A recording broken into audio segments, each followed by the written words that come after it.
Hi everyone, welcome back to Squares and Circles, the podcast where we transform growing pains into life gains. I'm your host Ellie, and in today's episode I'm joined by Naomi from Pause, Breathe, Feel. Naomi is a very passionate yoga teacher, and in today's episode we explore how yoga goes beyond the mat. Together we'll dive into its incredible power to support mental health, heal from trauma, and cultivate mindfulness in our everyday lives. Before we begin, I just want to ask, if this podcast resonates with you, I would really love if you could rate and review it because it helps us to reach more people who might also resonate with it. Now, let's jump in and listen to this conversation with Naomi.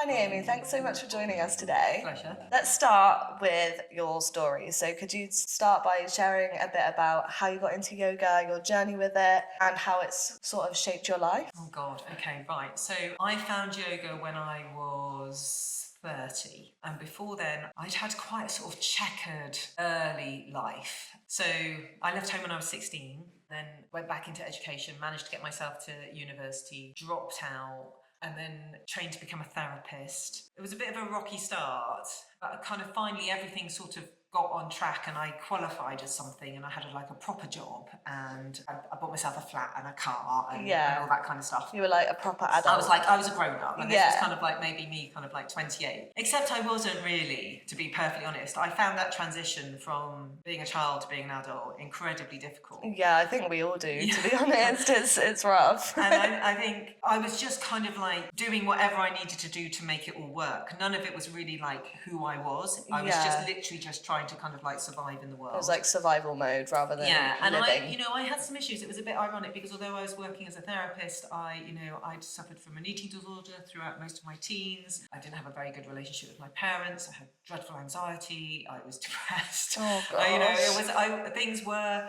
really difficult for me. Yeah. But from the outside, it all looked like I had it all sewn up and everything was kind of like really great. Yeah. But the truth is that I was barely functioning, even though I made it look like I was functioning, because that transition from adolescence to adulthood and being independent, I didn't have any support and it just kind of took everything from me to try and kind of like just make it work. And then really, really sadly, when I was 30, my father died very suddenly. Oh my goodness. He's only 57.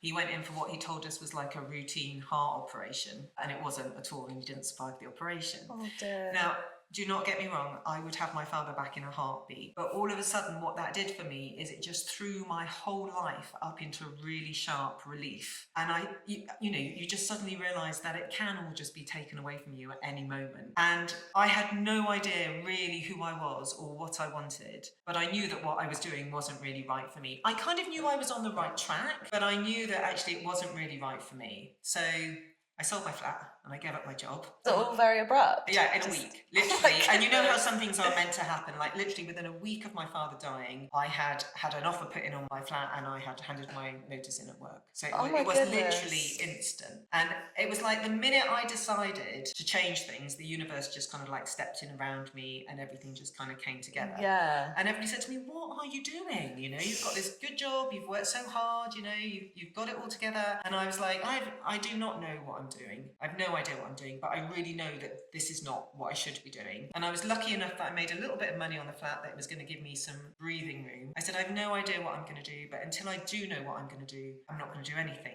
I'm just going to make some space, which is really kind of ironic because it is like the most fundamental yogic teaching in a way. It's like if you want life to be different, you actually have to stop and make some space. But I didn't know this at the time. It's like your subconscious knew already what you needed maybe. before you even did.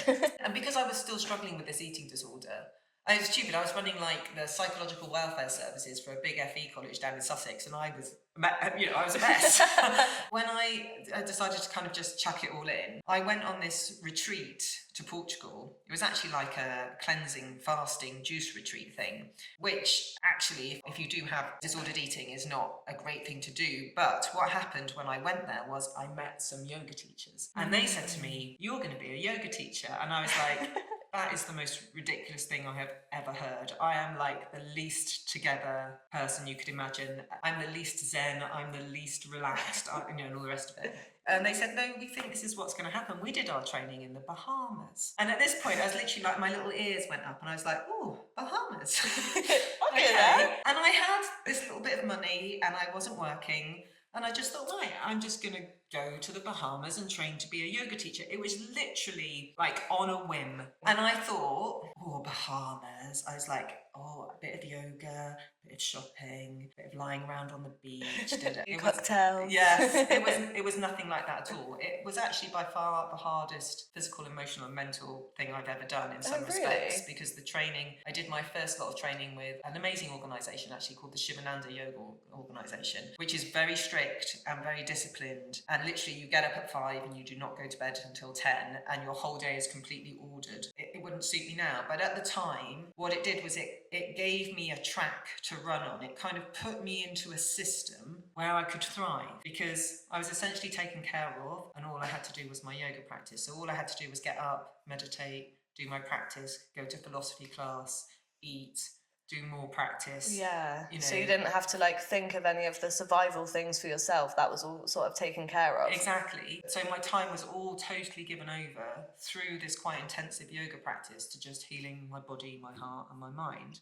Which sounds like it was exactly what you needed at the time. It really was. And it's very interesting that I never made any conscious decisions to do that. The only real deliberate decision I made, the only thing I kind of knew that I had to do, was to give up what I was already doing and stop doing that. But you weren't really quite sure what that actually entailed. I had no idea what that was going to look like. And it was literally the minute I just stopped trying to do the wrong thing, everything just moved around and came and fell into place for me. Yeah. And I'm not saying that that was easy, but I think we're so conditioned that this is what we should be doing. This is what the world expects from us. Yeah, there's like a rigid path that we must follow. Otherwise, we're not going to be happy. We're not going to have success. We're not going to do anything like properly. And I'd spent my whole life trying to do that. I think most people do, actually. And I think maybe I would have carried on doing that a lot longer if I hadn't lost my dad. It was only that kind of big dramatic event that suddenly made me go, hang on a minute. This isn't right. Yeah. So then I finished that teacher training. I really loved it. So I stayed on at the ashram for a couple of months and kind of taught on the ashram to kind of like consolidate my teaching. And then I went back to Sussex. And luckily, because I was already working in welfare services, I knew a lot of people in that area. And I came back as a yoga teacher looking and feeling so much better. And everybody said, oh, will you come and teach a yoga class? Like I hadn't even thought I'll train to be a yoga teacher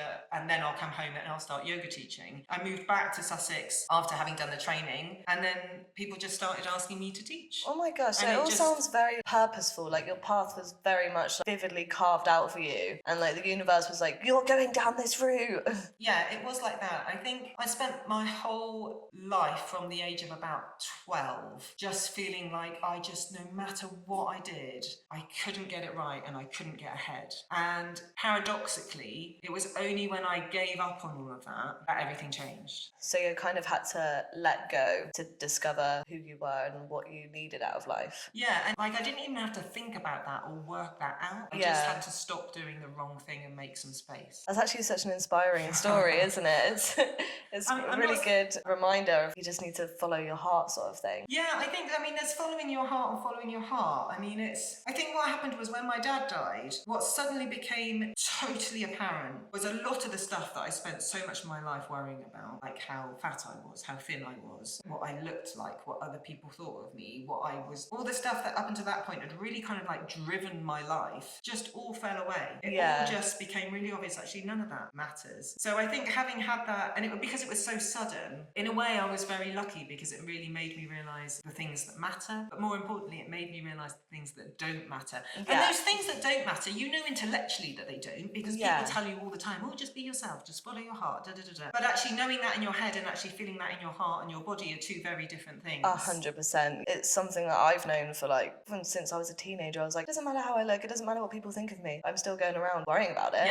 But it's only in the last year that I've been like, oh, actually, I don't need to care. It's weird because it's advice that you hear like forever. And then when you actually like, wait no, what they're saying is right. I don't get it now. It's such a weird feeling to be like, oh, why didn't anyone tell me sooner? They did. It's been a thing forever. I think it's that makes sense. It's the difference between knowing something intellectually and actually really being able to embody Yeah. that. And I'm not saying that all happened and changed when I was 30. I've been a yoga teacher for like 22 years now. I'm 53 now, and it's an ongoing process. And there's just more and more layers of stuff. But the way I became a yoga teacher was quite dramatic and was never in the plan. To be honest with you, Ellie, all I was ever looking for was to feel better in myself. And when I stopped trying to meet external expectations, when I just dropped that, because all of a sudden I guess the person who had the biggest expectations of me wasn't around anymore. Right, yeah, that makes sense. And I'm not saying that it was a good thing that he died at all. No, of course. But what I am saying is, in a way, it liberated me from trying to meet all those external expectations. So then my frame of reference changed from responding to what was going on outside of me to actually being able to stop and turn into what was going on inside of me, and let that move me. That makes so much sense. I know we've kind of spoken about this then, but what would you say was your biggest inspiration to start yoga teaching? When I went on this retreat and I met these other yoga teachers and I did some yoga with them, I just felt so much better. Like, for the first time in my life, I actually had a little window open up inside of me where everything just felt all right. That's giving me goosebumps. That's actually giving me goosebumps. That's so special. Yeah, I just thought... So you just knew in your body? I think it was the first time I'd ever been able to relax back into myself. Yeah. I mean, it didn't last very long, and it wasn't something I was able to take with me out of class at that beginning, but I just thought, oh my God. But having that when you haven't had that before is still, even just for a little bit, it's still so special and eye-opening. It was such a relief. And then, of course, when I went to do my training, the thing that yoga really did for me was it relieved me of two things. It relieved me of my sense of isolation,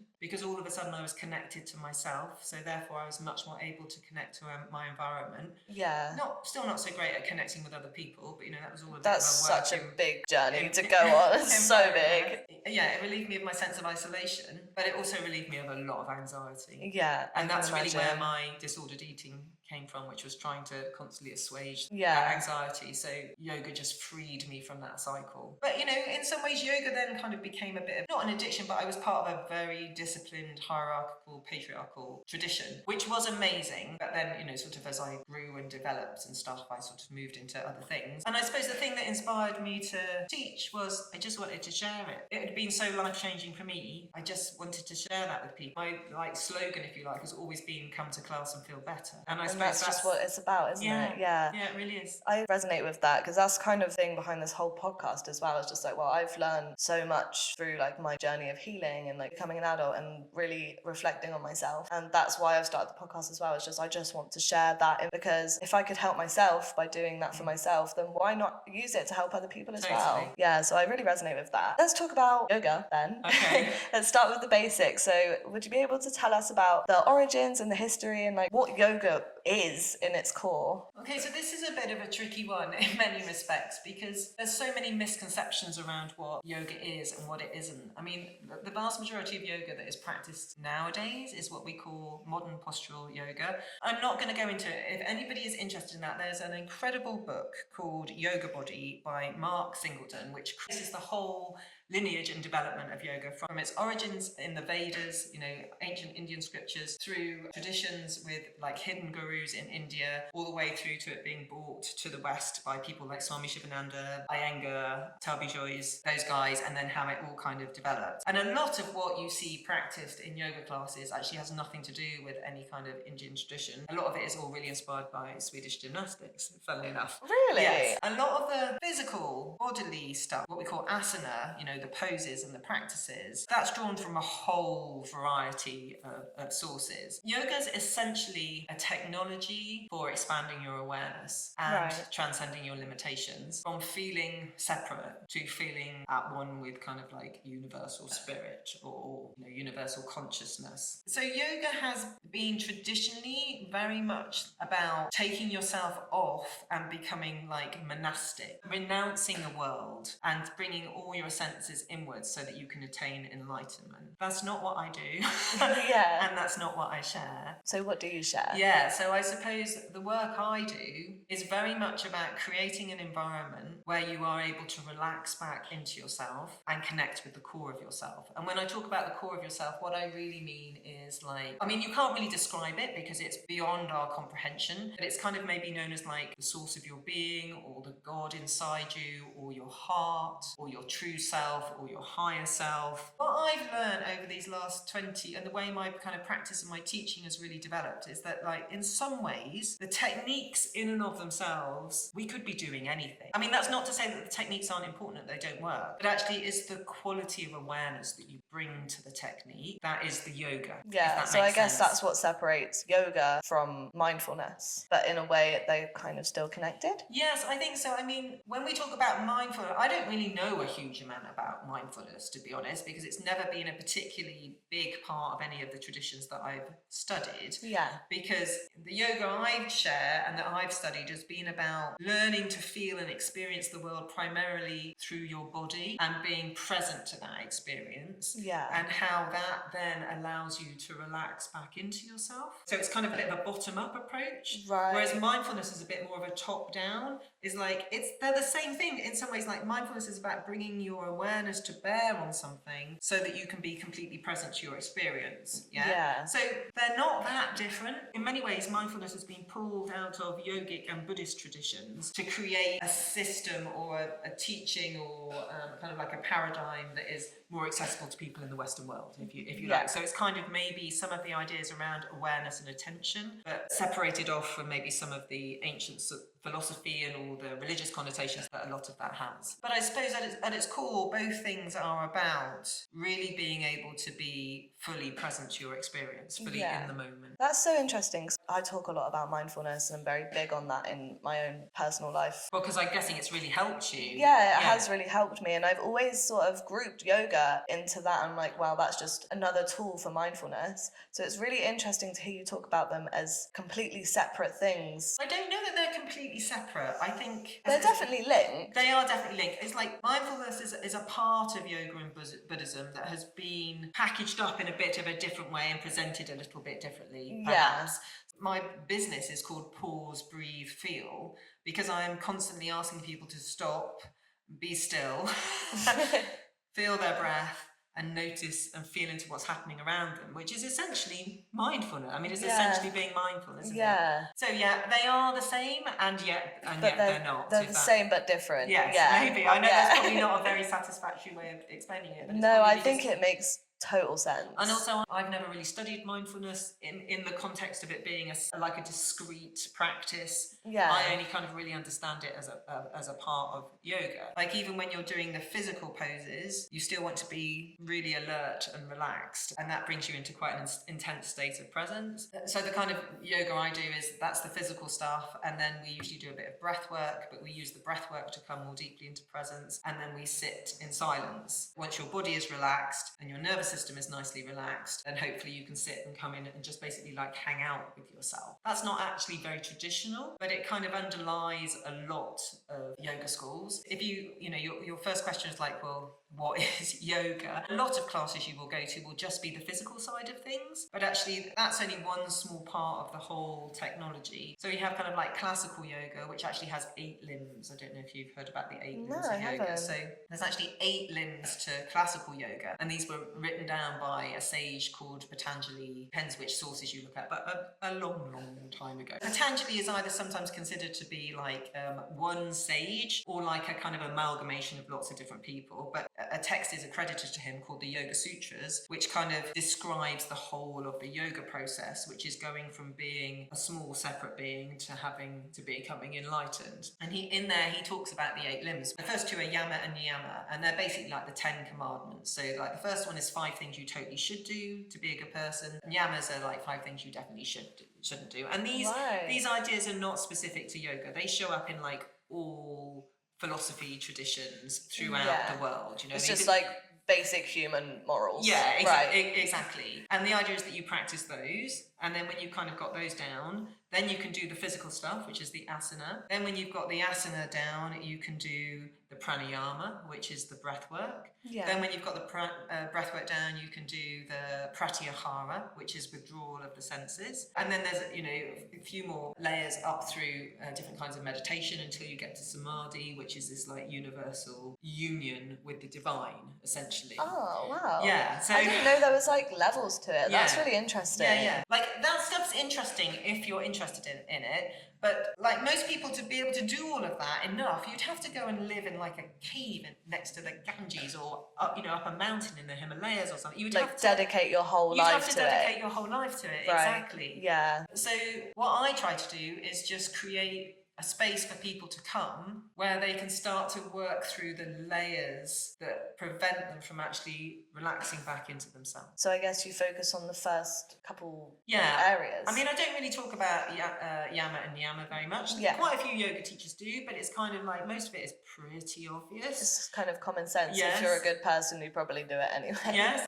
And then the physical stuff is, most people feel uncomfortable in their body to some degree. Yeah. Whether that's 100%. because they don't like their body, or whether it's because as they get older, they start to feel a bit of discomfort in their body, or, anybody who has kind of any physical issues. So the asana practice hopefully helps people to get more comfortable in their body. The breathwork practice just helps to kind of further calm and relax everybody. So then at some point you can actually just be still and just be with yourself. It's like a micro version of the macro thing that happened to me when my father died. Yeah. Does that make sense? That does make like sense. When he died, suddenly there was this huge space and I could just stop and be still. And I wouldn't say I relaxed back into myself, but I stopped sending everything outwards enough for something to change. So my work, I guess, is all about really just helping people to find that place where they can simply relax back into and be with themselves without any judgment or agenda. Yeah. Because it's my belief that we all have we all know what is right for us. It's almost like we have personal instructions written into us, and all we have to do is just stop so that they can reveal themselves. And it's not like all of a sudden they go, this is what you need to do and this is your life plan. It's not like they even tell you what to do next. It's like if you can just stop and turn inwards and relax into that, at some point it will become blatantly apparent what the next step is, what needs to happen next. Your body just kind of does the thing that it wants to do, rather than it being like a conscious like, oh, this is what I'm going to do next. It's like not a thought, you just do it, and then it just... it's weird because it's just so like subconscious almost, isn't it? Yeah, it's almost like without all the noise, you're able to align to what is really right for you. And then when you do that, you kind of step into this different kind of current that has its own momentum and just kind of moves you. Yeah. And then you just kind of, it's almost, it's a bit of a cliche, but then it's like you're kind of like surfing the wave because you're in alignment with what the universe wants for you, or what your source connection wants for you, or what is really right for you, or what your soul wants for you, or whatever. Yeah. And then things start to happen, and you might have had like a vague idea about them, but it kind of then sort of takes on a bit of a life of its own, and you don't have to work so hard because you're in alignment with this. I wouldn't even call it a greater energy, but you're in alignment with this energy that comes from within you. And I don't even know if it does come within you because it's kind of outside of you as well, but it's just something that aligns with you like perfectly almost. Yeah, it's difficult because you get to a point talking about these things where what actually is happening is kind of like beyond my comprehension because of my limited human mind. Yeah. So it's kind of frustrating, isn't it? Because you're like, you really want to understand it, and you're just like, nobody can. Yeah. Nobody that's a human can. Yeah, we can just kind of open up to the mystery, I suppose. Yeah. And I think we're really uncomfortable with mystery. Oh, 100%. We want to know what the grand plan is. Well, essentially, we just want to know that it's all going to be okay. Yeah. And the truth is we can't. That's very true. We just can't know that. Yeah. And I think we've almost like sold ourselves for somebody else telling us that it will be okay. Like if you do A, B, C, and D, everything will be okay. Yeah. Like don't pay attention to that small voice inside of yourself. Yeah. Forget about that, because if you just do this, we'll take care of you. It's like what we were talking about earlier about like the rigid, go to uni, get a job, like then you'll be happy and then everything will be okay if you do that. Instead of actually listening to yourself and being like, this is what's going to make me feel okay, and doing that instead. And it is scary. I mean, I think like when I look at I'm 53, my mum's 77 now. Claire, who I'm married to, is 58, and her parents are in her 80s. Particularly when I look at Claire's parents, for their generation, it kind of worked. Like, this is what you do. So both our parents are teachers. It's like, go to university, get jobs, and then you can retire at 50 with a full pension and you'll be looked after. Yeah. You know, and for that generation, I mean, they did so well. I mean, they've both been drawing full final salary pensions for longer than they ever had jobs. Oh my goodness. You know? We would never get that luxury now, would we? And I think it was because, you know, if you did do what was expected, there used to be enough of a payoff for some kind of security. For it to be worth it. Well, I don't know if it was ever worth it, because you still kind of gave up yourself in that. Yeah, so very true. Who knows what might have happened if they'd been able to follow their heart. But then the world was different, opportunities were different. It's very easy, especially the women of that generation, it's very easy to look at them and thinking, oh my God, how could you have not said something about that? How could you have let that happen? How could, you know, all this kind of stuff. But we have to see it in like the cultural and historical context. It's like, for whatever reasons, those options just didn't seem to be open to them at that time. Yeah. Even for like my generation, and especially for yours, and then I look at my nieces and my nephews who are kind of like young kids and, you know, just coming up to their teenage years. There's no security for them. No. You know, everybody wants to feel safe. Everybody wants to feel loved. Yeah. You know?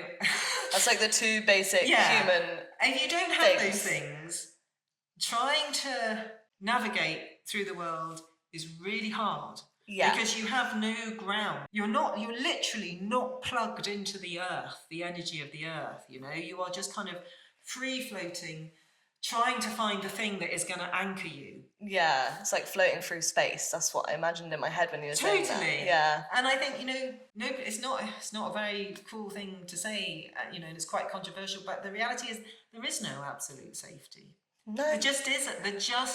I think it's controversial only because people are scared of that truth. Yeah.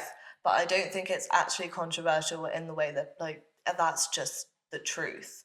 You know, it's unfortunately it's scary and it's sad, but it's a fact, isn't it? It really is. Yeah. It really is. There is a refuge inside of yourself where it is possible to feel like an internal kind of safety. Yeah. Of course, the thing that stops that is trauma.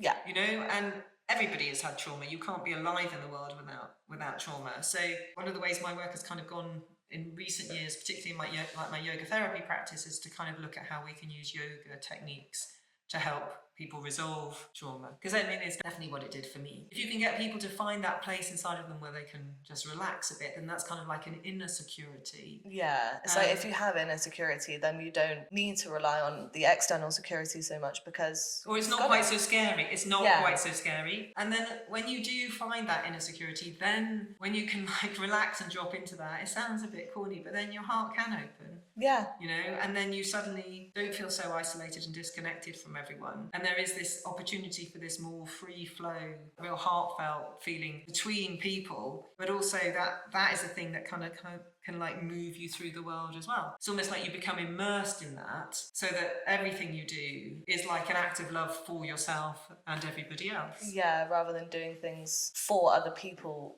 for the fact that you think that that's what they want and not out of love. Exactly. Yeah.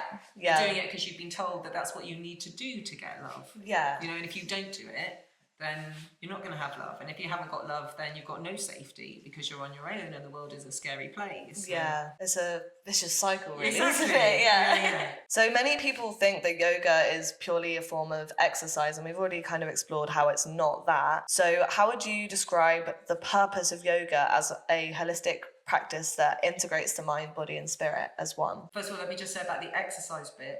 Like, I've got no problem with people coming to yoga because it's exercise. I mean, it's like whatever gets you through the door. I mean, the reason I went to a yoga class in the first place because I thought I was going to get thinner thighs. I mean, that's what I say to everybody. Yeah. So, you know, definitely whatever gets you in the door. Although we experience ourselves as having these layers, physical, emotional, mental and spiritual, they all really deeply penetrate each other. Yeah. So rather than it being like a cake, it's more like a pie. Yeah. Or like a smoothie. Yeah. Yeah, maybe that's a way of looking at it. So I suppose yoga helps to kind of dissolve those layers a little bit so that you begin to experience yourself as a more integrated being. I mean, so many people are completely shut down from their emotions because emotions can be, if you've suffered any kind of trauma and your nervous system has been overwhelmed, there literally isn't the space in your being to process big feelings. Yeah, and you don't know how to either. You haven't been taught. Exactly. And I think some of that is because we live in a world where we're told that it's wrong to feel bad. Yeah. It's like somehow we should all just feeling fantastic the whole time, whereas actually as humans we experience the full range of human emotion. We get into problems where we either start to tell ourselves a story about those emotions or we do something to stop the emotion. Okay? Yeah. Now those things in and of themselves are not necessarily bad things, but they are when we're doing it purely so that we do not have to feel the feeling anymore. And I think the way yoga kind of helps to integrate these parts of ourselves is it allows you to feel safe enough and to relax back into yourself enough that you're able to experience more of yourself. Yeah. So you can experience more of your feelings without having to truncate them or shut them down, because every time you do that, you are suppressing a part of yourself. Yeah. Like, this is why I became a therapist before I became a yoga teacher, because I was in so much pain and I thought if I could intellectually understand my pain, it would go away. Yeah. Whereas actually, part of the reason why I knew I needed something different was on some level, and I was drawn to yoga, was that actually yoga helped me relax enough and feel safe enough in my body that I could actually feel my pain. Yeah. And then I could survive my pain. And then because I wasn't trying to do anything to make the pain go away, the pain just left on its own. Yeah. And I'm not saying... Because it does always just pass, doesn't it? Yeah. And it's just about letting it do that. And that's a major yoga teaching, it's just like stuff comes into this world, it rises into this world, it does whatever it needs to do, and then it's not like nothing is permanent. Yeah. The only thing that is permanent is this awareness that you have inside of yourself. Yeah. So if you can just be witness to that and not touch the things that come up, then you can, in yoga terms, we talk about you could like clear your karma or the load that the things that you are carrying or your conditioning then just kind of starts to get kind of like the samskaras. They're the habits you have. They're the grooves that are kind of worn into your soul that keep you doing all these things that give you pain. Yeah. Whereas if you can just settle back into yourself, have wide open awareness, connect with the universal spirit and just allow these things to happen and move through you, then eventually you're kind of free of them. Yeah. So then, you have your experience. You can have your experience without touching your experience. It doesn't mean you don't feel the pain. It doesn't mean you don't feel the joy. It doesn't mean that you're never supposed to interrupt any kind of experience.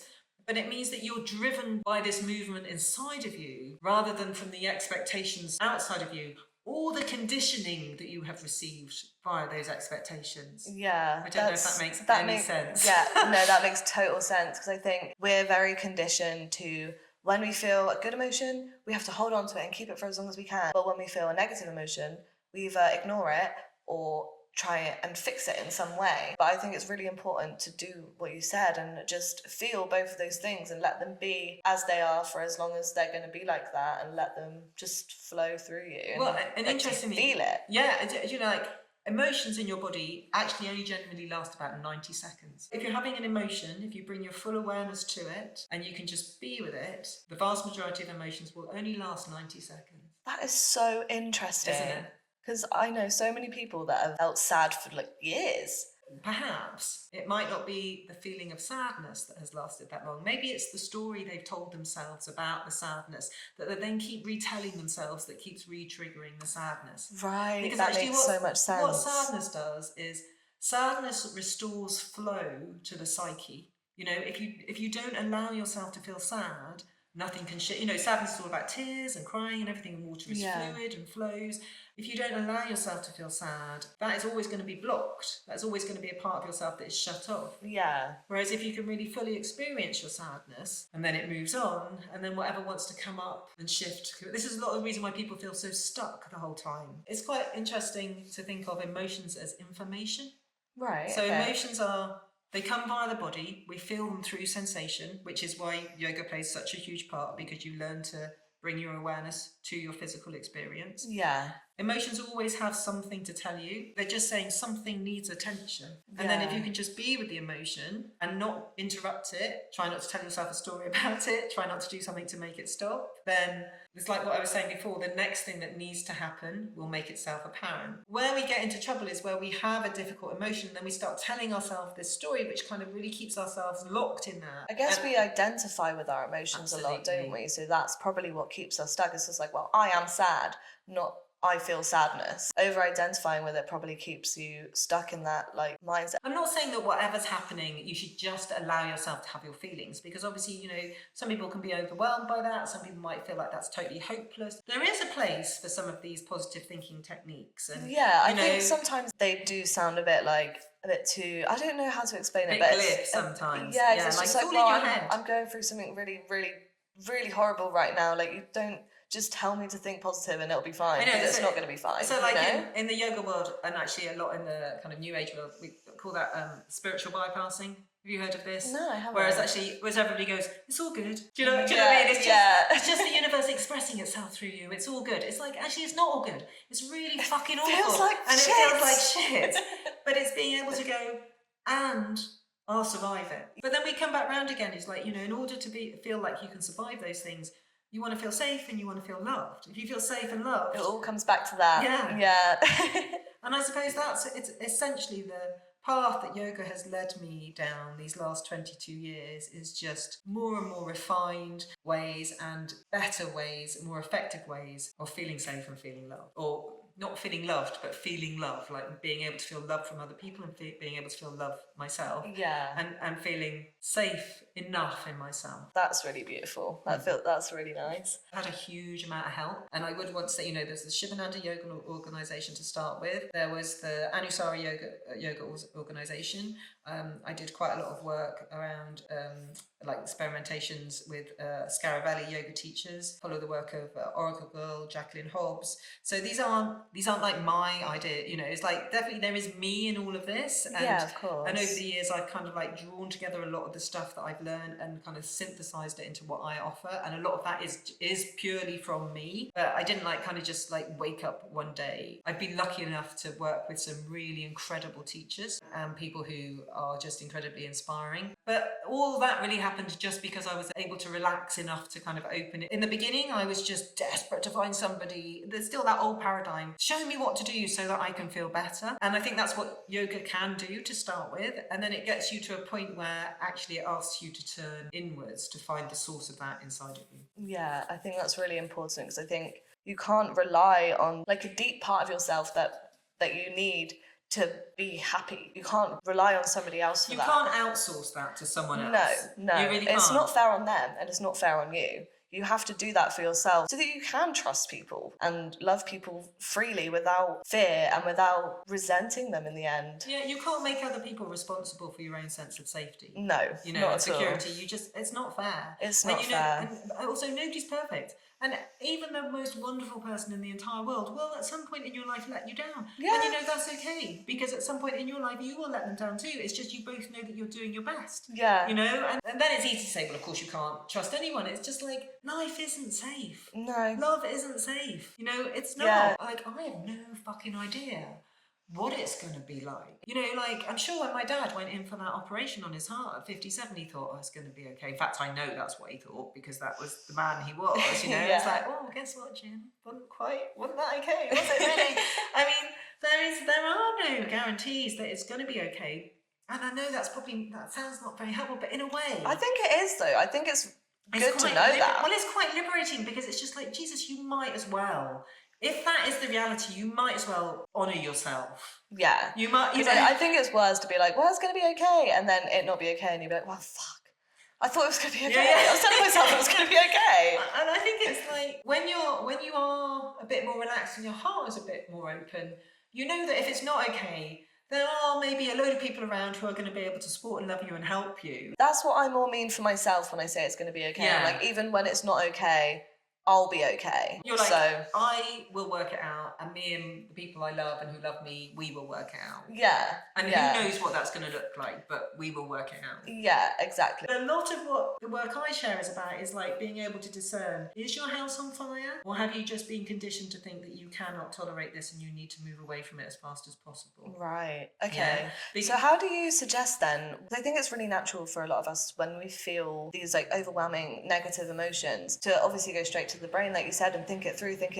I think it's quite hard to give yourself the space to just feel what you need. So when you're in that mindset, how do you just let yourself do that without your mind taking over and taking you to these places? The first thing you can do is you can just recognize what's happening, and you're just like, okay, I've kind of gone into fight or flight, and my mind is just now desperately strategizing to get me out of this situation. The thing is, when you go into fight or flight, that part of your brain doesn't actually work very well. So you will just default to your conditioned patterns. Right. Yeah? Yeah. Which, don't get me wrong, in the past have probably served you really well and have been fabulous coping mechanisms and have been wonderful survival tools, but maybe they're not exactly the best thing for you right now, because chances are you're just going to repeat an old pattern and it's all going to play out the same in future. So when you feel that happening, I would say the first thing you want to do is do something that will down-regulate your nervous system. What sort of things like that? So there are so many things that will do that. I mean, come to a yoga class, obviously, do an online yoga class, but things like having a bubble bath, having a cuddle with your pet, having a conversation with a friend you know who really loves you. There's lots of practices that will down-regulate your nervous system. So it's kind of what people would view as relaxing activities, I suppose. Yeah, but sometimes when you're in fight or flight, I mean, you know when you're really scared and terrified and somebody goes, just relax.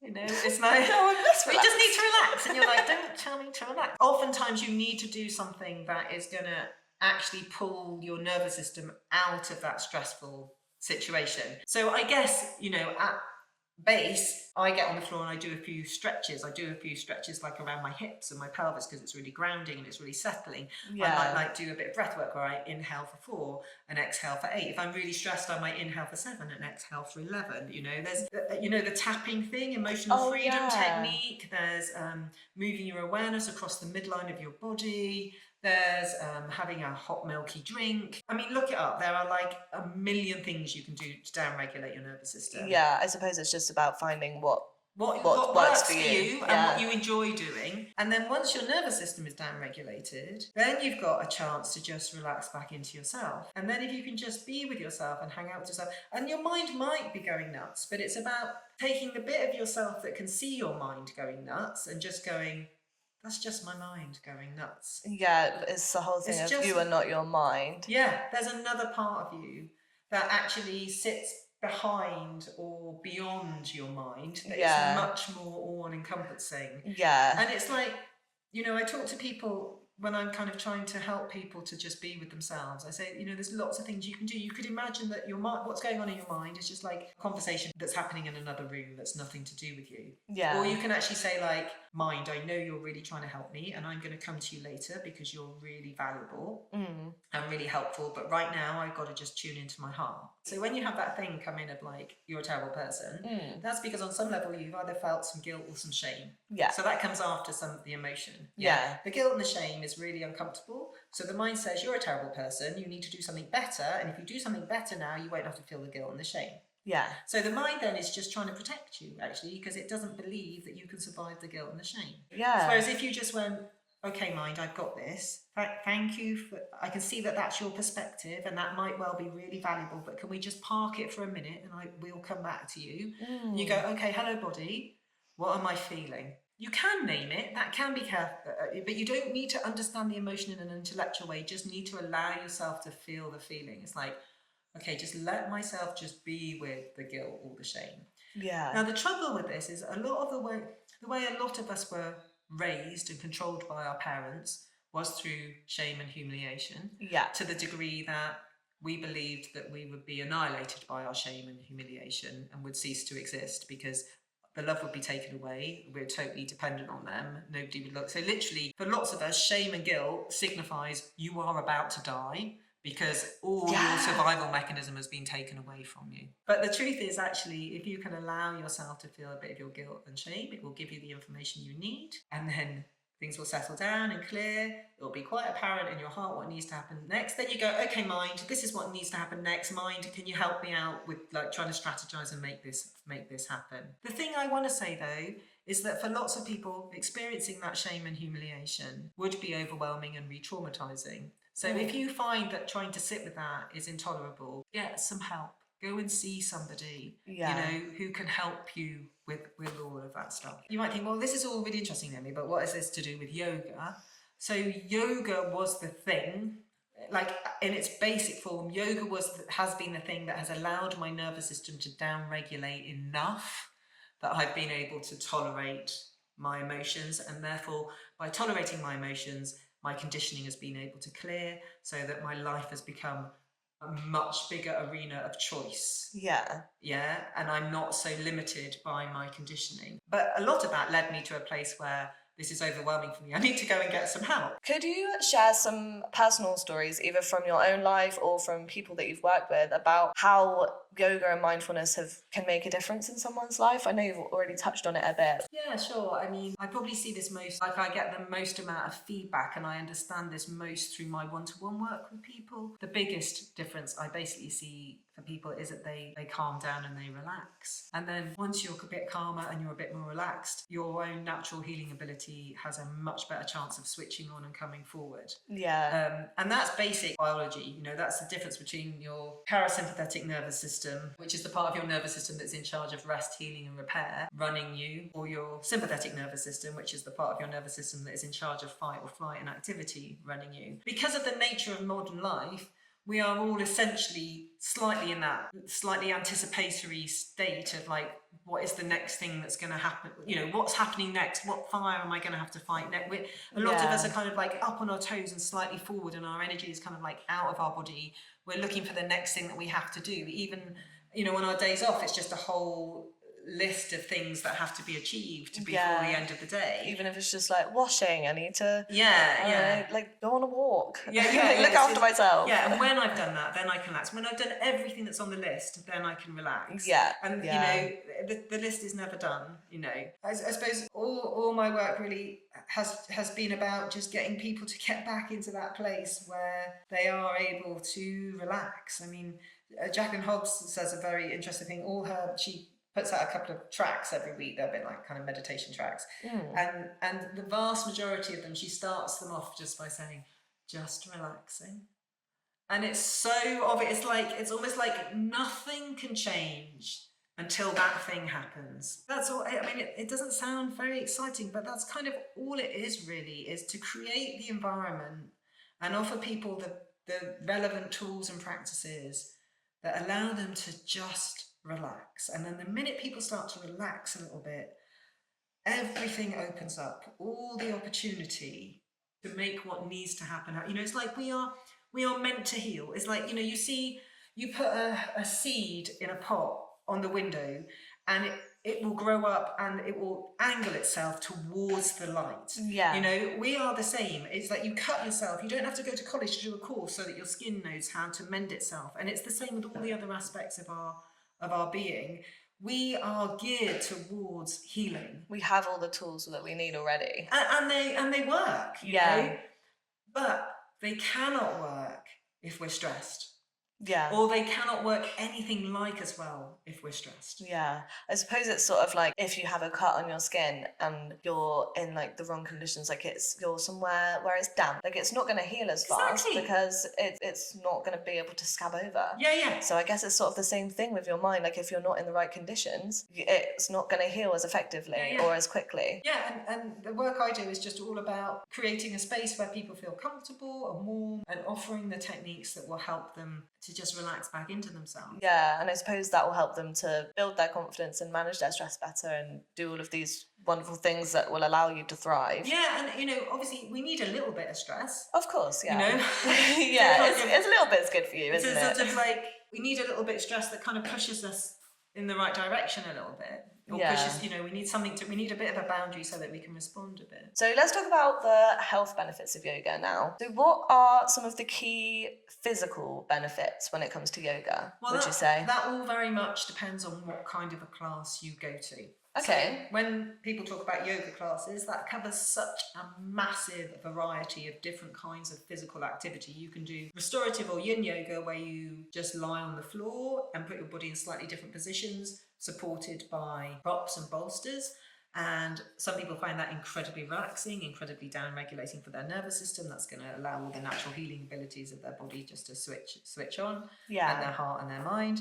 You could go to a stretching class that focuses mostly on stretching, which will help with your flexibility. You could go to like a more power class, which will help with your strength. It's hard to kind of like say what the physical benefits are, because when we're talking about the physical benefits of yoga, I'm guessing we're talking about like the results of going to a class that's mostly about hatha yoga, like based on the stuff that you do with your body. And that all totally depends on what kind of class you go to. So you can use yoga for strength, flexibility, mobility, down regulating your nervous system, calming your mind. Do you know, those are quite hard to answer because we all know how beneficial exercise is. Yeah. And yoga can basically encompass pretty much any kind of mindful exercise. Yeah, so I guess that sort of same answer goes for the next question, which was what are the benefits of yoga in terms of your like your mental health and your like spiritual health? Yeah, so in terms of like your mental health, it can definitely help to quieten your mind. Yeah.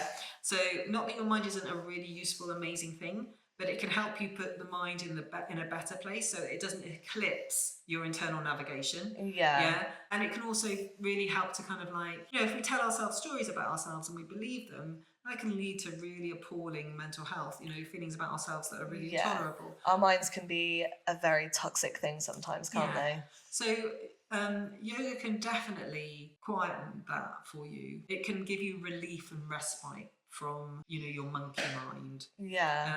One of the things when I was first training was I did a lot of mantra practice with mala beads, you know. What's mala beads? So they're like, it's like a rosary, and they have like 108 beads on them and a little tassel at the end, and you say your mantra and you count the bead over and over again.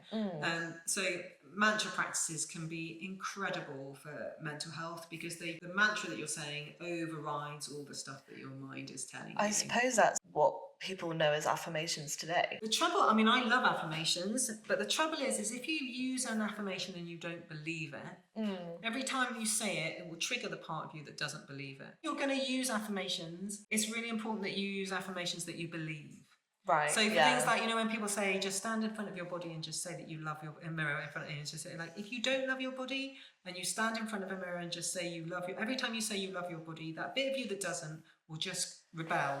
More and more and more and more and more.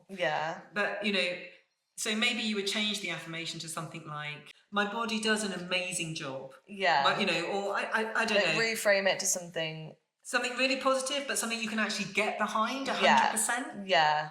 I think if you're using affirmations and they are, it's fine if they're like pretty much in alignment with what you believe, so you're drawing on those positive aspects. But if they're diametrically opposed to what you really believe about yourself, then they're just going to remind you of that every time you use them. My personal mantra was Om Namah Shivaya, which is basically like prostrations to the Lord Shiva. According to yoga philosophy, that mantra, Om Namah Shivaya in Sanskrit, is a sacred energy encapsulated in a sound. So when you repeat that mantra, you are creating that sacred energy of universal consciousness inside of you. A lot of people use the mantra Om because Om isn't personified by a deity. Is that where it's come from? Like, you know, the classic meditation and people are always like, so this is really cool. Okay, if you go onto NASA's website and you have a tootle around and you can listen to the sound of deep space, it is Om. I know it's wild. I know it's wild. It's wild. That's just like one of those things where it's like, but it just proves how we're all connected, isn't it? Yeah. So the point of mantra is that you create a certain energy within you, and you do that in a rhythmical, repetitive way, and that will override and drive out. Like there's no room for your mind in that. Yeah. It's a bit like being soothed as a baby and rocked to sleep. So yoga is often portrayed on social media by slim, white women, very often very flexible. It's like, you know, we're all aware of like the type of people that it's portrayed by. So it's kind of led to this common misconception that yoga is for those people. What would you say to people who feel like yoga isn't for them and they can't do it because of the body that they occupy? Okay, so I would say start off with is that yoga is for everybody. I mean, you look at me now, I totally personify exactly what you said. You know, I'm a 53-year-old white woman. I'm 5'6". I'm about 9 stone. When I came to yoga, I was 13 stone. I had really bad anxiety and depression. You know, so I would say, like, from my own experience, if if you can open up to the idea that yoga can help you regardless of what kind of body you're in and regardless of what's going on with your mental, emotional and spiritual health, it absolutely can help you. Yeah. It's all about really finding the right teacher. And the only reason that I have changed from how I was then is because of all the stuff we've been talking about today. Yeah. Is that it's actually allowed me to relax into and be with myself, and then my life and my body have just kind of reorganized themselves around that internal guidance system. Yeah. So for people who feel put off by it, I mean, the cool thing these days is that there is so much stuff available online, and there are lots of bigger body positive yoga teachers around.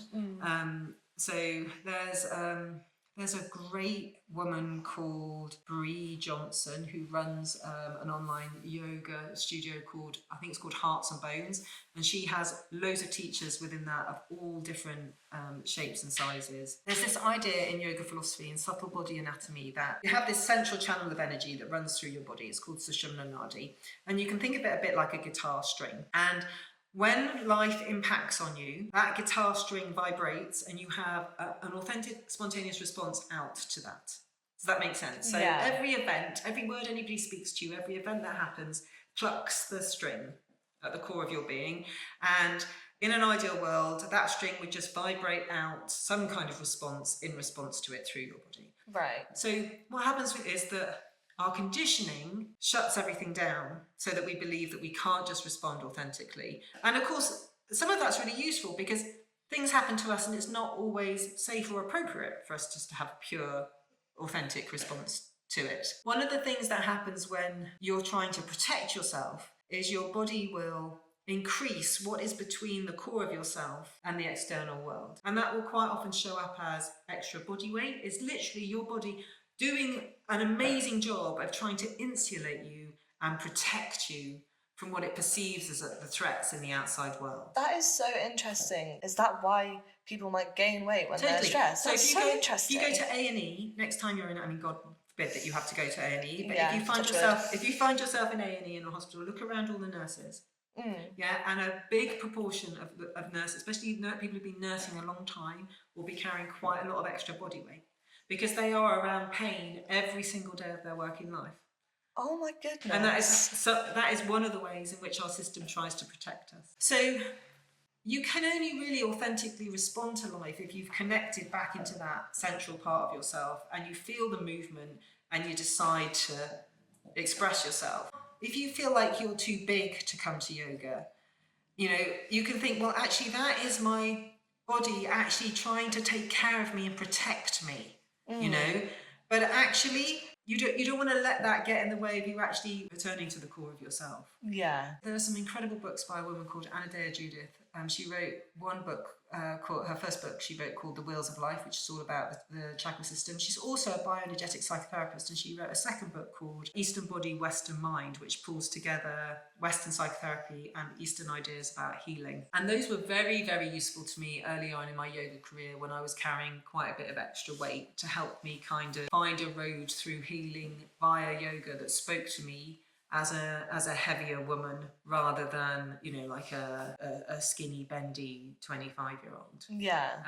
Not that I have anything against skinny, bendy 25-year-olds. Yeah, of course. It feels a bit like I'm not the person to say all of this stuff because I look so much like a yoga person. Yeah, but I think make sense? It makes sense, but I think you can still be aware of that and still give like advice, I think. Yes, and I suppose, I mean, I have people of all shapes and sizes and ages and abilities come to my classes. Yeah. And I strive to make everything I offer as kind and inclusive as possible. Yeah. So those are definitely words you might want to be looking for in people's blurb and stuff, that it's kind, that it's inclusive, that it's body positive. So I tend not to offer poses that require you to be a certain shape. What I might do is I might start with a pose. So what I would do is I would start with a pose that is as accessible to as many people as possible. And then from there, I would first of all say, if you need to make this a bit easier, do this. If you're feeling like you need something a bit stronger or you want to make it a bit more intense, try this. Right. But always come back to the one that feels right for you. So you want to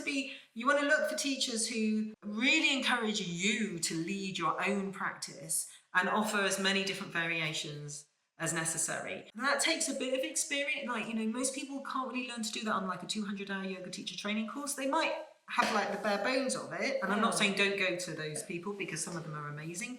But maybe just someone who's been around a little bit more. I always say, when people say, how do I know which is the best yoga class for me? It's really just about finding someone that you connect with and you like. Yeah. And you just think, actually, I think this person's got something that I'm interested in, or this, I want to know more about them. So when you're looking for classes, don't actually think about the yoga in some respects. Think about, how do I feel about the person who's offering it? Yeah. Do I feel a resonance with them? Do I feel connected with them? Do they reflect anything about me? Do they look like me? Do they talk like me? Are they the same age as me? It's like, try and find a teacher with whom you feel some kind of affinity. I think as well, not only do you have to think about the teacher and like how much practice they've had with it, but I think it's also kind of down to you as well. I started practicing yoga like regularly in January, so it hasn't been that long, but I've noticed the videos that I would watch would be like, just do what feels right, find what feels good. I'll be like, well, I'm trying, I think this feels good, I'm not really quite sure, like I don't really know, I'm just doing it, I'll just do what you tell me to do. I know when it really doesn't feel good, but at the same time, I don't know when it actually feels good or if it just feels like okay. But it's taken like all of this time. It's been like 10 months now of me like practicing pretty regularly, where now I feel like I'm in a place where I'm like, I can actually understand what feels good. And I know it's kind of like working with your yoga teacher to find what feels good for yourself, rather than just listening to them or like just listening to yourself. It's kind of like a mix. Co-creation. Yeah. Yes, because you might be in a pose or doing a practice and thinking, this doesn't feel great, and then I might come over and say, oh, just maybe move that a bit, or have a little bit less rotation in your thing, or move your arm down a little bit, or turn your foot out, and you go, oh yeah, that feels so much better. Yeah. That's why it's helpful to have some guidance. Yeah. That is the benefit of going to like a real person, an in-person, in real life class. Yeah. Particularly if you ask for a bit of guidance, then you should get it. There's a bit more like push and pull there, rather than when I'm doing it in my living room. I mean, online is brilliant. It's a really great place to start. But again, there's so much online. I would just my advice would definitely be just try loads of different teachers, loads of different classes. Yeah. So for that, you can just literally go onto Instagram and just do like hashtag kind yoga, hashtag inclusive yoga, hashtag yoga on my period, hashtag yoga for bigger bodies, hashtag body positive yoga. There's so much of it out. I mean, there is so much of it. Yeah, there is, which I think is a very good thing. And lots of people, if you start going to some of these classes and you like it, lots of people do online one-to-ones as well. Oh yeah. So if you wanted a bit more help with stuff, you can always contact them and say, can you do a Zoom one-to-one for me? So some people might find it a bit daunting walking into an in-person yoga class. What advice would you give to them if they're doing it for the first time, especially if they are in a body that isn't for yoga? I'm doing quotation marks. So I would say, if they possibly can, I would ring the person who's hosting the class and have a chat with them first. Yeah. And just see how you get on with them having a conversation over the phone. And just, you'll know if you feel at ease with them or not. Do I like this person, just having a phone conversation with them? Yeah. People quite often ring me, say, can I just have a chat about coming to class? Some people don't. Some people just kind of like turn up. But people I can usually tell when people email me if they're a little bit apprehensive. So then I always say, if you want to have a chat about this first, just give me a ring. So then somebody should be prepared to spend a bit of time having a bit of a chat with you over the phone to talk about any of that. Yeah, and if they're not, I suppose it's not the person for you. Yeah, maybe not. You don't have to say, oh, I'm apprehensive about coming, but just, you can just say, oh, what kit do I need and how many people are there? And, you can just ask them any general questions. I suppose you'll kind of feel it, like we've been talking about this whole time. You feel it in your heart if you know, and your intuition will know if you'll feel a connection with them. Yeah. Some people you talk to and you don't feel any connection. You're like, oh no. Yeah. And then other people are just like, oh yeah, okay, yeah, she seemed really nice, or she's understanding, or I think it's going to be okay. Yeah. And then I would maybe get to class maybe 10 minutes early. Yeah. Just so that you can choose where you're going to be in the room and you can put your kit out and just get yourself all settled before all the crowds come in, and then you don't have, if it's a big class, and then you don't have to worry about where you're going to be or like squeezing yourself negotiate. into. Yeah, exactly. Yeah. And then if you're going to use the changing rooms, you've got a little bit more time and space to yourself, and Yeah, so just give yourself lots of time, maybe just get there 10 minutes early. Usually most yoga teachers will come to class about 15 minutes early. I mean, I always show up 15 minutes early to class, so if anybody needs to talk to me about anything, I'm there to have a bit of a chat with them first. I'm sure that's probably a quite common thing for yoga instructors to do, right? Or when you have a chat with them on the phone, just say, the first time I come, is it okay if I come a little bit early just so I can get myself organised? Because it depends, like some studios might have policies where they don't like you to do that, but... Right, yeah. I think the thing is this, like, most people become yoga teachers because they want to help other people feel better. Yeah. So if you're not getting that vibe off them when you speak to them on the phone, maybe they're not. Maybe try and find somebody who makes you feel a bit more welcome and included. I think it's also really important to note here that people shouldn't be put off if even if it's like the first 3 yoga instructors they don't vibe with. Like, oh my God, keep trying to, like, don't let that put you off, because totally. I think it's really, like, there's so many different people in the world. Really you're not going to get on with everyone, just No. like in general life. Just so you're not going to get on with every single yoga teacher you come across. So just be persistent until you do find and maybe the one. If you can get a personal recommendation. Like if you've got a friend who started going to yoga who's quite similar to you in maybe body type or whatever, and just ask your mates. Yeah, so as you said before, Instagram is a fantastic place to find them, because even like local ones, you can put like search your local area with the hashtag yoga. You can do that and find probably loads more than you can find on Google. Yes. Instagram is the place for it. So for somebody who has never tried yoga before, how would you suggest they start? I would probably Google online yoga class for complete beginners. Yeah. And pick like a 20-minute class or a half-hour class. Yeah. And just try that. If you have a friend who already goes to a class, just say, can I tag along and come to class with you? You know, that's quite a nice way of doing it. Yeah, I think going with a friend is also a good thing to say for the last point as well, because it kind of eases that anxiety of, totally. Feeling awkward in a space that you're not used to. The other thing you can do is lots of local teachers will do one-to-ones. So sometimes people will ring me and say, I want to come to class, but I want to have a couple of one-to-ones with you first so that I know what I'm doing. And that's, I do one-to-ones by donation. And that's mostly so that people can come and have a one-to-one with me first. I don't want somebody to not come to class because they're nervous and they need a one-to-one for reassurance so that they then feel more confident coming into class. Yeah. And I don't want them to not come to that because they don't want, they can't afford to pay for like £80 for an hour and a half one-to-one yoga class or whatever. Yeah. So it just makes it a bit more accessible, I suppose. Lots of yoga teachers went online during the pandemic, so you could possibly find a local yoga teacher that has some online resources, so you could try one of their online classes before. That's a really good point, actually, yeah. And then you can kind of get a gist of what their classes are like in particular, and then see if you like it. Yeah, that's a really good point. I've heard a lot of people say that they can't do yoga because they don't have time for it. Their schedule is too busy and chaotic and they just don't have time. What would you say to these people? How would you suggest that they incorporate yoga? There is like, I don't even know where the quote's from, but there is this thing in the yoga world where people say like, you need to meditate 20 minutes a day. And if you haven't got time to meditate 20 minutes a day, you need to meditate for an hour a day. So if we are really busy, we just drive ourselves. Yeah. Whereas actually, if you're really busy, the answer for better health, whether it's physical and mental, emotional or spiritual, is not to try and force yourself to do more to get to the end of the list. The answer is to stop, pause, breathe and feel and turn inwards. That makes a lot of sense. Relax. Now. And then the way forward becomes much clearer. Your nervous system downregulates, you come out fight or flight, but your brain starts working in a much more productive, clearer way. So you'll probably get the things on your list done quicker anyway. Yeah, exactly. With a lot less stress. So if you're too busy to do yoga, do yoga. Yeah, just make the time, get up earlier. I think the thing is that if you're going to do it at home on your own, it's the hardest way to do it. Doing it at home on your own. You need to schedule it in. You need to actually give it a place in your life. Not just thinking, I'll do that when I get around to it. Make it non-negotiable as well. Yeah, and like it's really good to, again, go with a friend because then you're accountable to each other. Yeah. Sign up for a course and pay in advance. So you have already paid for it. Yeah, that's a good point. And then you can't not go because you're going to lose out on your money. And if you are going to do it at home, put the time aside, but say, I only have to do 15 minutes. Yeah. Yeah? I've even done 10-minute practices when I haven't had time.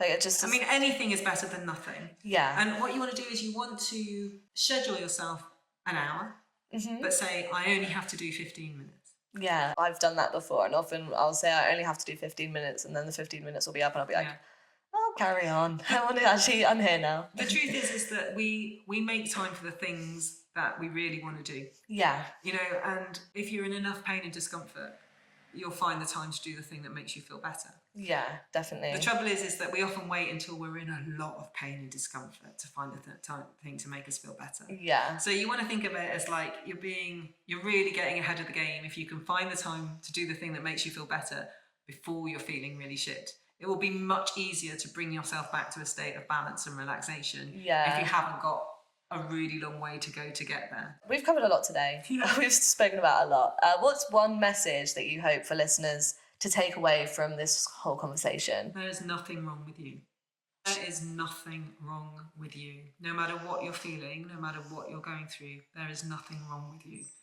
And if you can gift yourself some time to just reconnect with yourself, you will know that. That's amazing. You've given me so many goosebumps today. That gave me goosebumps. That was really beautiful. For listeners who are inspired to start their yoga journey after all of this, what's a good first step for them? Just get your phone out, go on Instagram, find hashtag inclusive yoga, and then wherever you live. Just cool. Inclusive yoga car, or I don't know, just find someone who inspires you. Spend a bit, God knows we all spend so much time on our devices. Yeah. Spend 15 minutes of that time tootling around, seeing what's available in your area. Find somebody you like the look of. Yeah. Ring them up, have a chat, ask them, go online, see if they've got anything on YouTube that you can watch. Find someone you like, find someone you're drawn to. Yeah, that's a good first step, I think, because then from there it'll probably spiral into a whole life practice. Okay, so lastly, do you have any, I know we've spoken a lot about resources, and you've mentioned a lot of books and podcasts and stuff. Have you got any more resources that you think would be useful for people that want to get into yoga and learn more about it? I do an online live streamed class every Wednesday night from 6:30. Yeah. And you can, and it's all by donation. So basically you just go onto my website, which is pausebreathefeel.org. I'll leave it in the description. Thank you. And then you go to the online page, there's a little donate button, and you can just donate as much or as little as you want to. And then that gives you, for the whole month, for the rest of that current month, that gives you access to coming to class on a Wednesday evening, but it also gives you access to my back catalogue, my video library, which I think has nearly 400 classes in it. Oh, wow. And there's a little search box you can use, and those classes range from 45 minutes to an hour and 15 minutes. And everything I strive to offer is kind and inclusive. So so there's my output, which the online output, which I'd be delighted if people just had a look at that. I think you can even do a trial class on the website for free. You don't even have to make a donation. So definitely look that up, because I'd be delighted if this conversation inspired somebody to just connect with me. That would be amazing.